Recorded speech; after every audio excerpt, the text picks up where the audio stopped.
Hello, today is Friday, September 8th, 2017. I'm Sharon Dingus, and I'm here to share with you another ray of light. I'm coming to you from Acres for Art and Enlightenment, home of AwakeningLight.net and Red Dog Creations Art Studio. Today's topic, perception is everything. So put on your rose-colored glasses. So what do I mean by that? Well, first of all, let me begin with I am wearing pink in honor of the topic. And just shout out to a fantastic cheese shop in Benoit, Wisconsin. Right up here, just almost the northernmost point of Wisconsin. They have fantastic cheese, little bitty place, about 3 miles from Acres for Art and Enlightenment. Fantastic cheese, fresh cheese curds. If you're a cheese hound, that's the place to go. They even have chocolate cheese. And I challenge you to detect the flavor of cheese in there. It's like this luscious fudge. So, promo.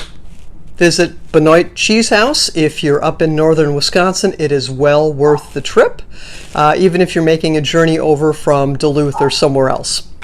So, why is perception everything, and why am I challenging us to put on our rose-colored glasses, and why am I wearing pink? Pink is one of the main colors associated with the heart chakra, the chakra about love. And green is another color, but in light of today's topic, I chose pink. And it was interesting. I sought to find the source of the quote, and there really wasn't an original source for it that I found. And I thought, well, I'm not going to spend all morning researching here. Perhaps, at least one of the definitions that I found is it had to do with having this lovely pink glow around everything, which got me into the whole topic and thought pattern of auras and pink in the heart chakra, which came up to the topic of perception is everything. When you view everything and anything, including yourself, through the eyes of love, it makes a difference. And it was very interesting as I looked at today's tarot cards.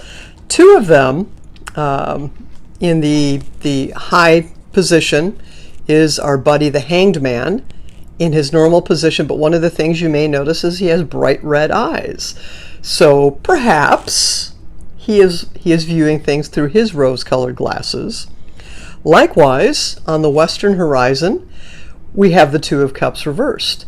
And isn't it curious, at least I thought it was curious, that one could see similarities between the 2, feel similarities between the 2, as in, here is a pair of rose-colored glass eyes. But what happens if you don't? So let's take a look at who we had in the midnight position, the bottom position of the earth, if you will, is we have the 10 of Swords and piercing through the eyes. So as I looked at this, it immediately came to me that we need to be thinking about how we view the world. Are we viewing it as a dark place, as this poor ox, this bull that has been pierced through the eyes, or are we looking at things through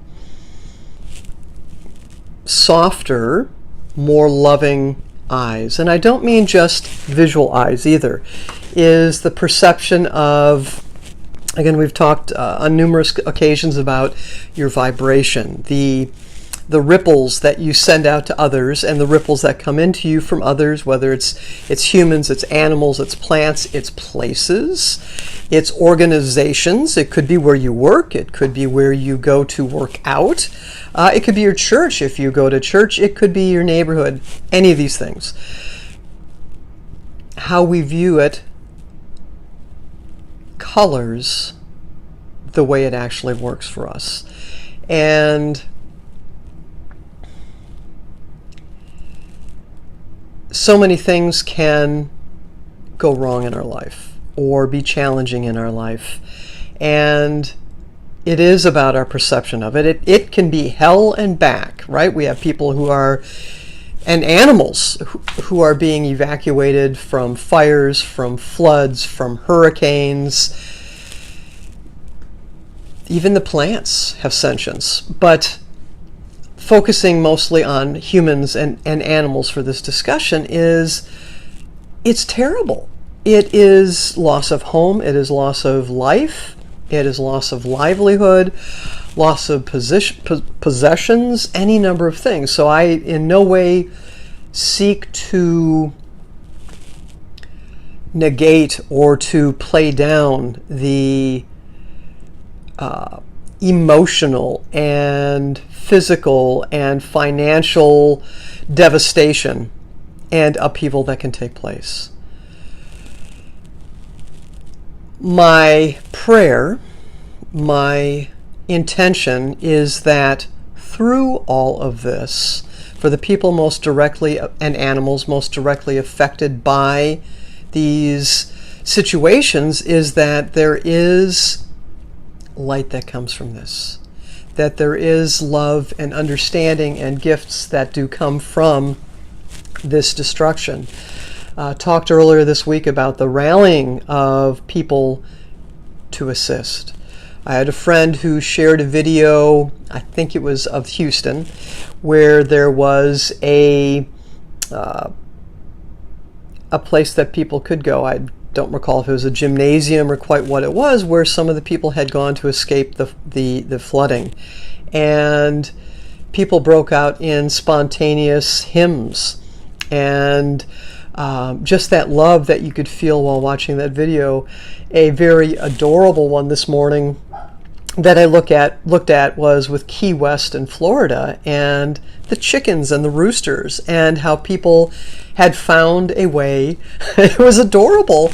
They had the roosters wrapped up in a way that kept their wings close to them, and I think there were chickens in there as well, to keep them safe and to be able to put them in the back of a car, air conditioned, so that they could be transported to a safe place. So people in the midst of all of this are reaching out. They're helping one another. They're helping the animals. They're helping as much as they can during this time.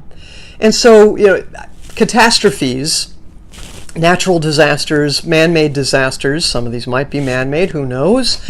Certainly fires. Never know about the hurricanes, right? Let the light shine through. And greet the situation with as much love as you can foster. And it's easy for me to say, I'm in a dry place, I am fire-free, I'm very safe. But it does make a difference. Even if you've never approached life this way, the other aspect of perception is everything. Is this morning while walking Mighty Maya, saw a young man probably in his early to mid-20s, and he had the proverbial man bun. And I think it's a very attractive look. Have you looked at other religions? Have you looked at other countries? Have you looked at Eastern Indians? And the fact that so many, I'll even say Japanese, the samurai, right? Man buns, oh my gosh, they've been around forever. It's just we in the United States think many think there's something wrong with it when there's something beautiful about it. And having studied Kundalini Yoga, as taught by Yogi Bhajan, who was a Sikh, and many of the teachers that are over the arching doing the teacher training are Sikhs. And one of the things they shared with us, and this is also something with the Native American warriors who worked for, and I'm going to get this wrong because I'm not a huge history and war historian. I believe I'll throw it at as World War II. I could be wrong. Where when Native Americans, some of them, when they came in, is they were not required to cut their hair. because they were used in such a way that intuition was required. And the longer your hair, your hair acts as an antenna, as feelers. And in Kundalini Yoga, the discussion was, do not cut your hair, allow it to grow to the length it needs to grow, because it provides the necessary antenna for you. Well, I do have my hair trimmed, and I've been known to have a clipper cut in the past, but what I love when I'm looking at this young man, and he has his business satchel, and he's getting, I don't know if he's going to school or if he's going to work, it didn't matter. I'm looking at this young man in his khakis and his polo shirt with his man bun, and I thought, his beard, I thought, you are a handsome young man, and I love the fact that the world is being viewed and perceived differently. And wear your man bun if you want to wear your man bun. If you want a crew cut, wear a crew cut. But don't, I would suggest, don't is a strong word, suggest that you view the man bun in a different way, as in perhaps we in the Western world, and specifically the US, perhaps we're finally getting with the times and perceiving things in the right way. Right perception, if you will. That it is right and a good thing to embrace long hair regardless of what your perceived gender, that blend of genders, may be. So put on your rose-colored glasses, be like our little hanged man and our two of cups, and choose to not be like this poor little bull down here. Is view the world through your rose-colored, your pink glasses. View it with love. Thank you for taking the time to watch. I send you blessings, love, and light as you go about your day today.